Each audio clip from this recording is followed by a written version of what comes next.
All right, thanks for staying with us. Yes, indeed. Now, the former capital of Lagos, of Nigeria, rather, Yes, which indeed. is Lagos, is celebrating 50 years of its creation. Now, through the years, the state has soared like an eagle, becoming the commercial nerve center of Nigeria and also accommodating a population of more than 21 million people. And should I add, still counting. Still counting. Lagos State has witnessed many developments since its creation. It is now the 5th largest economy in Africa and has become a melting pot for Nigerians and home for many years and for many foreigners. Yes, indeed. Now, but what was Lagos like in those days? Now, we have in the studio somebody who is going to be answering to all of the questions we'll be posing to him this morning. He's a veteran photojournalist, and he'll be taking us down memory lane through his lenses. We're trying so hard to just slow this down because he's trying to, give instructions so that we can actually get pictorials of, Lagos. Of old Lagos, so that they understand how Lagos progressed to this level. He is also an oral historian, someone who really understands or who understood the spirit of Lagos, when it comes to the spirit of what makes Lagos, Lagos. Absolutely, and he's a photojournalist. So many words to describe this gentleman. He's none other than a man I'd like to call Uncle Sumi Smart Cole. Good morning, and thanks for joining us. Good morning, madam. It's such a delight nice to see you here this morning. We woke you up so early to be here, and you've been, causing a lot of excitement already in the studio. Oh. Yes. Okay, so Lagos. How do you even begin to talk about Lagos? Maybe you should start by painting a picture with words, if you can, of how Lagos used to be before it was created. It's 50 years old now. Yes, of course. It used to be much cleaner. Let's start with that. Okay. Fewer people. I think we have a photograph of Tinubu Square in 1962. Wow. Before, when we were driving on the left, before it switched over to the right. And they showed very, very clean Tinubu fountain. To the right, we had photograph of Finance Minister Okotebo's office and Customs office. Next door, today's Trinity Church, today's Tinubu Methodist Cathedral. Then in front of it, Kehinde Shofola's Law Chambers. Left of it, the Fernandez house, which was a listed house, meaning Victor Laya was a member of that family. And Mr. Akitola Williams, Papa, the accountant, I would call him the most honest man in Nigeria. His family, Fernandez, connected, but they had that house listed. They had the house of Candido da Rocha, the first millionaire in Nigeria. Wow. Number 12 Kakawa Street. People call it Waterhouse. And there was also down the road another house that was listed, the house of Mr. Vaughan. He was, of course, a black American after slavery and all that. I don't think he was a slave himself, just descendants of He from Chicago, he left families there, a family there.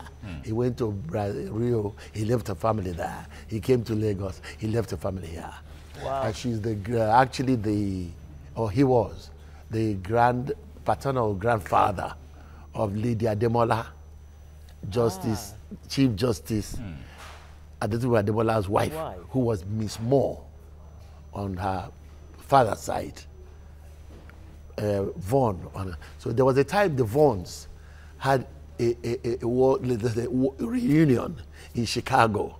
A woman who was Miss LaFontaine, black woman who was Ronald Reagan's deputy attorney general, hosted the meeting. So in fact, they were featured in Ebony magazine. Then we had, of course, ladies. I say ladies, and I mean that. Lady Oyinka Abayomi. She had been married. Yes. She was the daughter of Sir Kito Yajasa. Married, her husband died young. then a dashing Sierra Leonean, meaning the returnee, called Dr. John, came to town.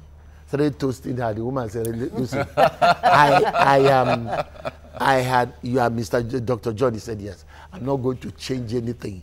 My grandfather was, Moore, as Eric Moore." Yes. So if you love me, this is the greatest untold love story. If you love me, change your name to my name. Whoa. The man said, well, say, Mrs. Abayomi, you want me to change? Yes, Dr. John fell in love enough. He changed his name. Whoa. And that we have today as Kofo Abayomi. Wow. Kofo Abayomi, the street. And of course, there were people in those days, two brothers came from Sierra Leone. I mean, they were returnees. You know, recently, there was an argument in paper where Chief Femi Okunu said after the Oba said something about who Lagos belonged to. Yes. And he now said, okay, the Takbas, the Aworis, people from Badagry, and then an influx of Takbas. Well, the Takbas from Niger State. And then former governor Jack Onde was there. Chief Okunu said his own paternal grandmother came from there. But you should ask yourself, what kind of work did they do? Because he mentioned returnee Brazilians, returnee Cubans, but they were Nigerians who were returning home to where they came from. Just think of Ajayi Crowther. He was captured at the age of 12, but he rose up, became a bishop, the first African bishop. Now, then he mentioned in passing that Sierra Leoneans, returnees, came. Think of Ajayi Crowther, think of Habam Koli, think of even our very own F.R.A. Williams. Many people call him Alade, Rotimi.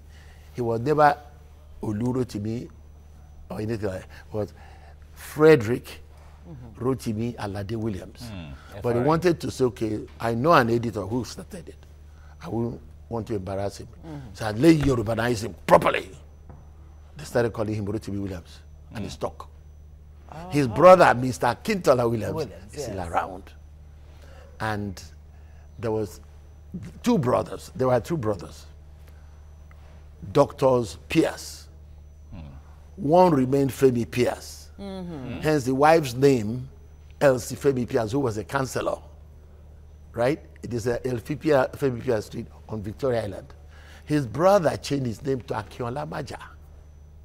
Akimaja. No, not Akinola Maja. He was yes. He lived at Gaba Square, and he was a surgeon, and he was practiced in those days. Not anybody. When you're a doctor, you become a surgeon. You become Mister. You revert back to Mister. So he had at Gaba Square in his house, Mister Akinola Maja, surgeon, on brass plaque, which had to be polished. So when they are if we allow you, we may not get enough questions in. So you know what? Let's the Brazilians also, they were around. So they were the artisans. The other people they called Takba, their job, they did the same thing as people they call Wole.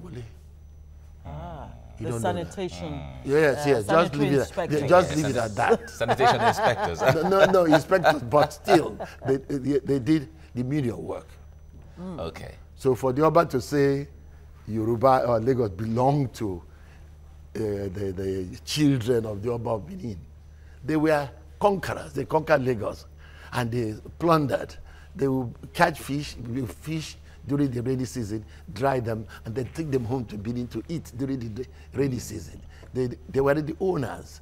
And in fact, when Oba Akitoye, without an N, Akitoye, ceded Lagos in 1861, there was nobody, no Yoruba, Nigeria, that could speak English enough to translate the Yoruba to English or English to Yoruba.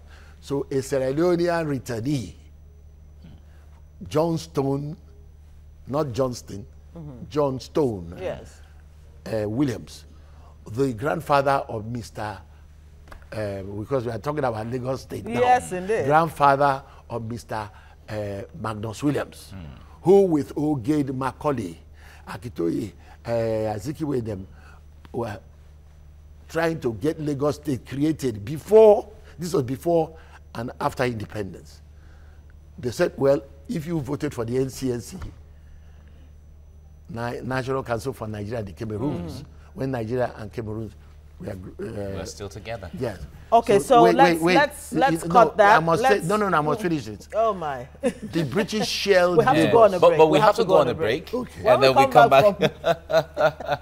It's a wonderful memory lane. Stay with us on TVC Breakfast. We'll be right back to get more stories on the history of the spirit of Lagos.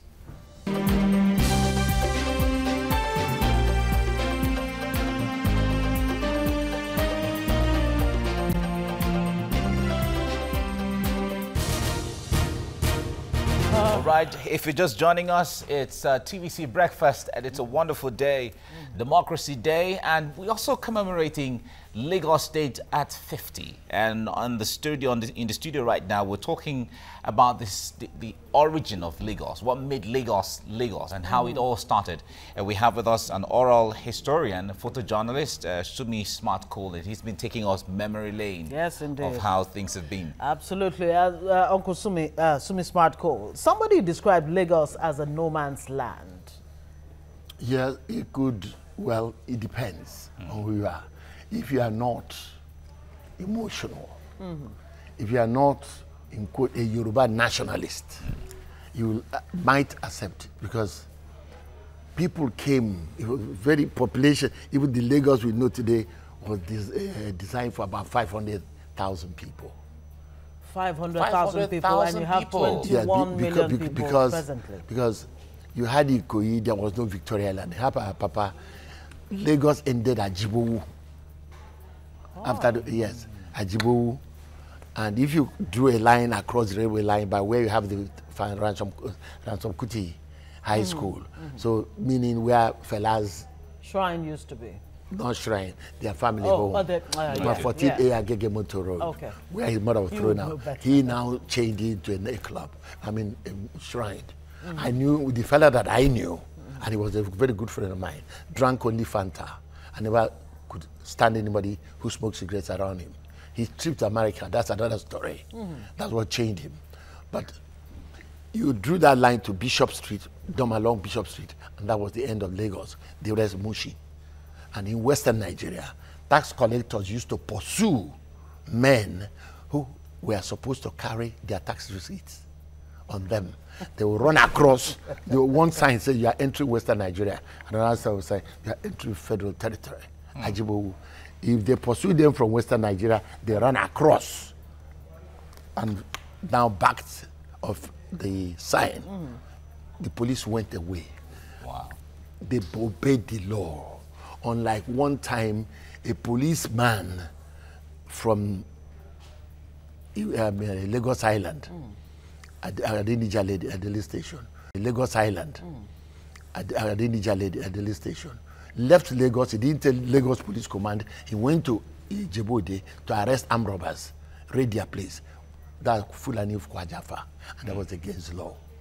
Then, if you dropped a piece of paper, I don't know if we've seen the photograph of Lagos. Yes. No, Tinubu Square. If you dropped a piece of paper, you were sentenced to flogging or 1 week in jail or 10 pounds. And there was a plaque where everybody placed, I'm sure you see some places in Lagos Island say, post no bill. All your obituaries must be posted there. And if you were an incorrigible... That's a picture of... That is it. That's a picture of Tinubu Square. That's the fountain. What year was this? 1962. 1962. Wow. Yes. So that was 5 years before Lagos State was created in 1967. Yeah, so you were now talking about when I mentioned that the British, in the way they conquered Lagos, they shelled Lagos overnight, shelling from a frigate. The next day, Obakitoye was forced to sign the treaty. His interpreter was this Mr. Johnston Williams, and Oba used his thumbprint. Justin Williams signed for say it was him, and the British, they made peace, and they took over Lagos as a colony just like what Hong Kong was to the British. To the British, yes. So here, we had people were sentenced to flogging, and women and men who were incorrigible were deported to their villages. Let's say a prostitute, they have been jailing her over and over again. A thief, jailing her, and the person kept me. They will flog the person, and the person on the rank of inspector up must administer the caning. And sometimes for men, they pork, and they pork kabalik, Izal, something like that, okay? And they held the traditional ruler of the person's village responsibility with the person returned to the city, okay? Wow. That was discipline. Now, going back to... Is that where the saying "Ko Gbagbere" came from? Well, no, that's a fella song, but yes. But yes, but you see, we talk about Lagos. Yes. Before independence, we had a man, Olaika Oloru Nimbe, as mayor when Nigeria was united. Because it saddens me, I won't be here for too long. Like, look, I've collected my boarding pass. I'm 75 and 6 months. If I died tomorrow, my children will, but it won't be the same, what I enjoyed. When Lagos, Nigeria was free, that Dr. Oloru was mayor of Lagos. An Igbo man, Mazi Bono Jike, was his deputy. In Enugu, a Fulani man, Malamumoro Oltini, was the mayor of Enugu, elected. In Port Harcourt, Alagwa was mayor. His deputy, Dr. Jibade, a Yoruba man. In Kano and Kaduna, the Igbos and Yorubas alternated. In a place like Jos, all the taxi drivers were from Ogbomoso, not just from a state, from the same town. Wow. Okay? I remember before the war started, we went to Kaduna. I was road manager to Fela and Millicent Small, my boy lollipop, you know. We got there, the crisis had started, not a single porter. We offloaded the plane ourselves. Fela and the woman rode a private car. We rode like a Julius Baja workers in the old days in an open truck. Okay? Now, you come to tell me, you say, people from different places. When Lagos government was moved to Abuja, it was me, my colleague, they should have left Lagos, Port Harcourt and Kaduna as federal territories. You see, when Lagos was Lagos, a lot of people were here working from different tribes. Now, I'll give you an example. If you were in America, you move from New York to, say, Los Angeles. All you need to do is to collect a library card. In 2 weeks, you become a citizen. Okay, let's get this finally in because we're wrapping now. When Gowon, the military head of state, created Lagos State in 1967, he said, among other things, of course, to bring about stability in the nation. It used to be regional governments, and then he created 12 states.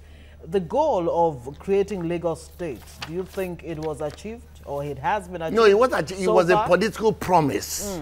The NCNC gave to people like Thomas Benson and Adino Gusoya, J.M. Johnson, who was the first Minister of Sports, to create Lagos State from Badagry, but Ekpe is actually an Ijebu town. But they achieved it because it was a political promise. In Awolowo countered, Chief Awolowo countered, say, I'll give, if you vote for me in the riverine area, I'll give you what they call core state, Calabar, Ogoja, River State. Today they have River State. They have, the Ogoja one is gone. Ogoja is part of Cross River. And the most troublesome action grouper from that side, Chief E. O. Ayo, well, he's passed on. You hear about Sabi Koku. He contested the election against his father in Aruchuku, or Arundizo, whatever they call Aruchuku. His father, Alva Nikoku, he had his own political party. His son was in action group. His father beat him flatly. He left. Most people from the riverine areas are accepted children of their daughters as their own. way from Calabar to Abonimat, all that. So Sami Koku, Secretary General of the Action Group, started running election and winning from there. So we lost a lot because I believe that when people started talking about now is stateism. If you gave a state or no state police and blah blah to Imo State, for instance, they will stop practicing Catholics and Anglicans, and they have what they call Osu. The Osu caste system. Osu caste section. If you gave Ijebu a state, how many cities are there? Ijebu, they will still be fighting against Ishara, Ibara, Iburemo. So the concept of state is not the solution. It's not the solution. They see, elsewhere, if you say state, okay, let it be like America. And that's what people call here. They say real federation. True federalism. True federalism. And you have a government and other, but at the federal level, the law must be obeyed. Yes, indeed. Almighty Trump is telling us that we can use at least executive orders to shake up the country a bit. You'll be debating it, but they'll be practicing it somehow. All right. Super Smart Cole, we can't have enough because there's so much. There's so much. So much. It's taking so us packed. back memory lane to even all the names you've mentioned, all the cities you've mentioned, all the events you've mentioned. It's a wonderful, wonderful memory and mind-blowing a picture of what happened that time. Much. But thank you so much for coming. Yeah, yes. And thank you. For me, I can't end without mentioning the name Dr. C.C. Adeniyi Jones, the first Nigerian to build a hospital. Wow. At where you have City Hall today, from Catholic Mission Street to Iboshere, he owned it. Had a hospital there as of 1920, and he was a surgeon. Wow. And he was the first spokesperson with the playing politics. Okay. The first spokesperson for Nigeria in the very first Nigerian Legislative Assembly. He served for 17 years. Amazing. And there's practice in medicine. People like Macaulay and Azikiwe were riding on his coattails. All right, Lagos at 50. Thank you very much. Thank you. And Sumi Smart Cole has been able to take us down memory lane. I'm sure many of you had no idea where some of those names came from. At all. Well, I guess we'll still say Lagos belongs to all of us. Sumi Smart Cole, thank you very much. Thank you very much. We'll go on a break, and when we come back, we're still discussing Lagos. We've gone to discuss the history of Lagos, the spirit of Lagos. When we come back, we'll be now Lagos. Lagos now, right now. Stay with us on Breakfast.